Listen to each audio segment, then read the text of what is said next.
Let us continue. Guess who I bumped into in the wings? Jean-Paul Agon. So there, you can have the mic. I have a little mic here. I have my own personal mic. Jean-Paul Agon is just the CEO of L'Oréal, which you may have heard of, because we're worth it. So we had a little chat with a glass of orange juice. And Jean-Paul Agon, you were quite surprising because you lead a group that is well known, tiny little group, 80,000 staff, 100 billion market cap euros. Tiny, isn't it? And you have a program called Sharing Beauty with All. It's an initiative, a new initiative. Why don't you tell us a couple of words about it? A couple of words, that wouldn't be enough. In fact, it's Positive Revolution that we kicked off about 3 years ago. Carbon Disclosure gave you a AAA, apparently, this NGO, for climate protection, sustainable water management, and fight against deforestation. What does L'Oréal have to do about this? With this, it's the use of resources, of paper, of paperboard for our packaging, and so on and so forth. Okay, well, I'll just yield the floor. You had a word I like. You said positive, and you say easy.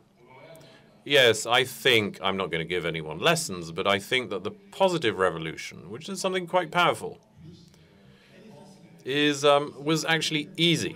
The floor is all yours.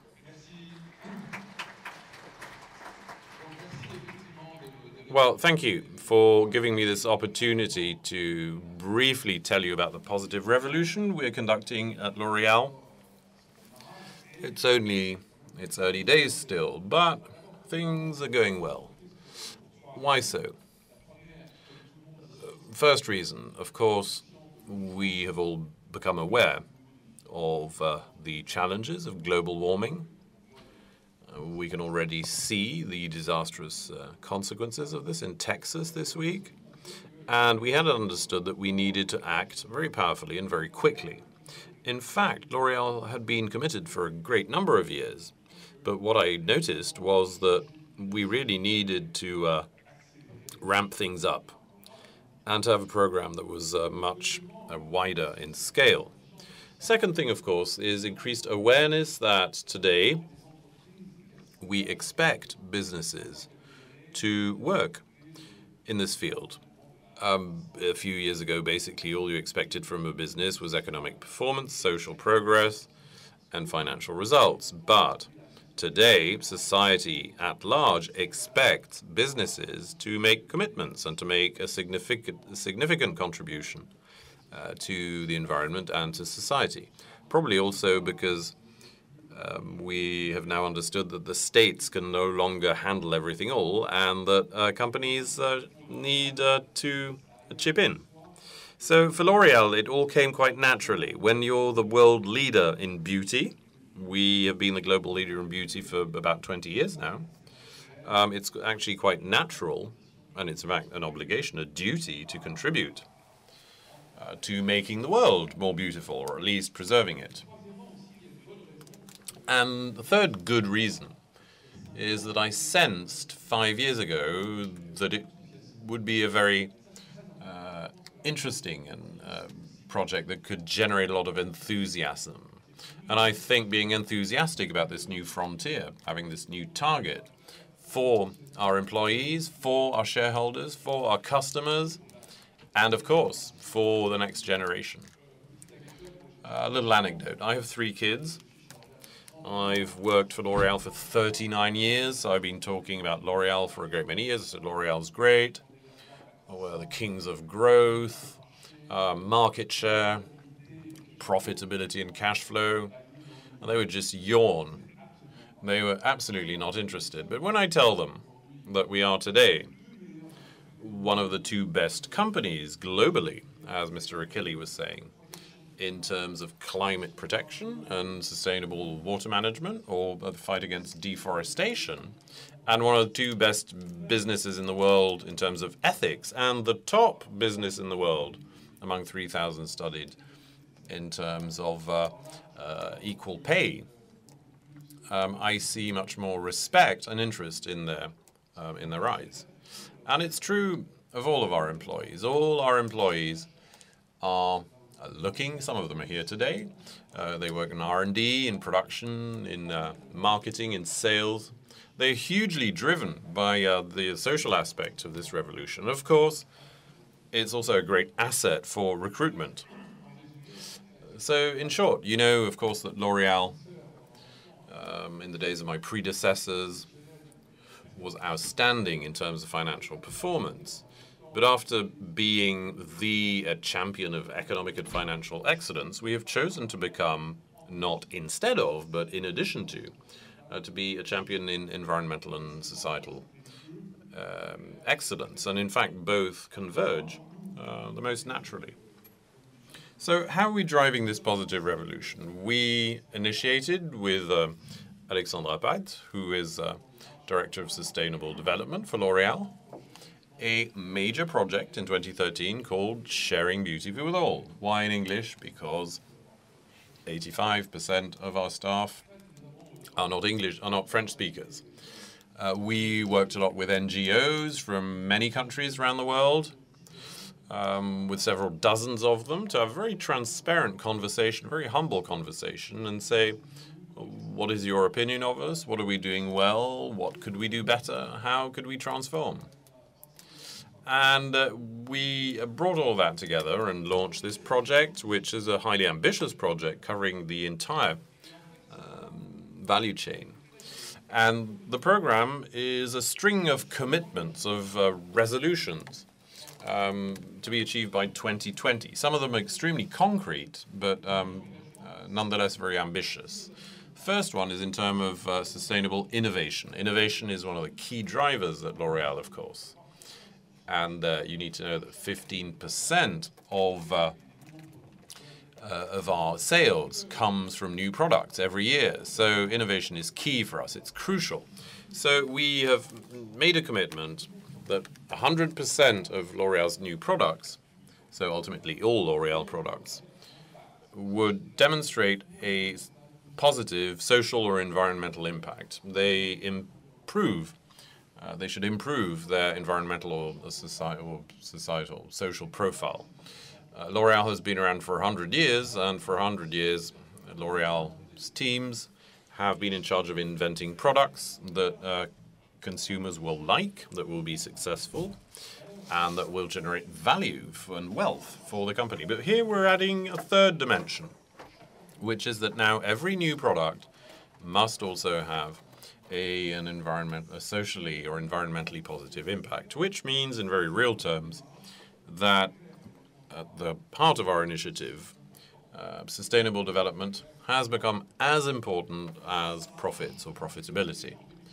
And it's working, because in 2016, 82% of new products that we brought to the market, 82%,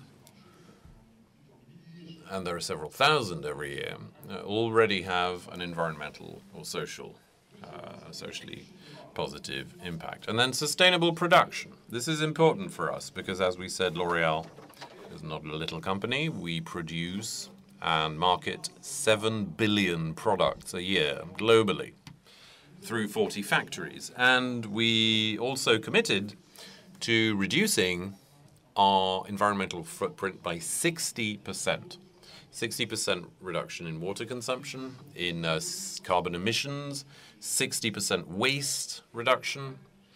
And in fact, it's working too, because we, at the end of 2016, we've already reached the targets 4 years early, 67% reduction. So between now and 2020, we'll be far beyond the initial target, although our production volumes increased 29% over the same period. So as we say in the job, we've successfully decorrelated our environmental impact and our organic growth, which shows that our ambitions for the climate can walk hand in hand with economic growth and success. Third aspect, sustainable consumption. You may not know, but we have more than 1 billion customers in the world, probably 1.5 So it's very important that we can offer all of our customers all over the world, whatever the product they purchase, the means to make sustainable consumer choices.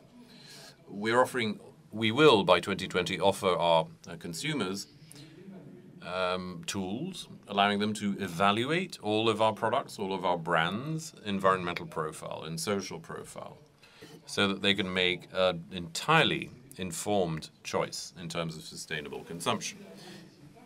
In terms of social solidarity, this of course goes hand in hand with other aspects. We have decided to share our growth and prosperity with almost 100,000 people from lesser favored backgrounds, socially lesser favored or economically, to give them a stable job. They're not employees beyond the company, outside the company. 100,000 people are sharing in our company's prosperity through our inclusive employment or training initiatives. And in the social field, and I think this is perhaps the most interesting aspect, we took an initiative which came naturally, but which was actually very groundbreaking.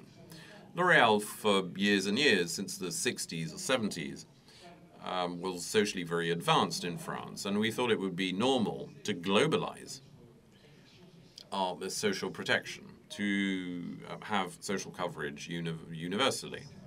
So we launched a plan called Share and Care, which basically means, it sounds self-evident, but we are offering all of our employees in every country in the world the best social coverage in terms of insurance against accident or healthcare and social protection as a whole, including countries which are underdeveloped and in which the very concept of social security or welfare hardly exists at all. So we succeeded in doing this within a period of 2 years, and surprisingly, the ILO called us, the ILO in Geneva called us, and they said that we were the first company in the world to do this. I thought it was quite surprising. I thought everyone was doing that already, but no, we're actually the first to do so, to have this universal healthcare cover. And they asked us to come to Geneva to present our project, our program, to other businesses to lead the way. So for all of these projects, we also worked very transparently with the NGOs, so it's something very real innovation, thanks to Alexandra Pal, who allowed us this contact in total transparency. And they really helped us to make progress without... they never forgot to challenge us, of course. We had this panel of critical friends, in a sense, experts of sustainable development, to whom we were asking to challenge us, to say, what are we doing right? What are we not doing right? And this was hugely useful because, of course, you never get it right in the first time. I think it's a very important concept. We need to make progress, and we need to make sincere progress. So, Sharing Beauty with All is an initiative that is profound and irreversible. And I was discussing this with Jean-François Achille.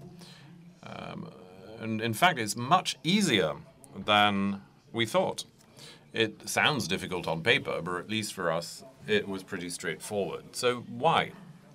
The first reason is that this type of program in-house generates huge enthusiasm, and people really embrace the project. It's really something that is driven by all of our employees all over the company. I think they find more fulfillment, more meaning to what they do through this.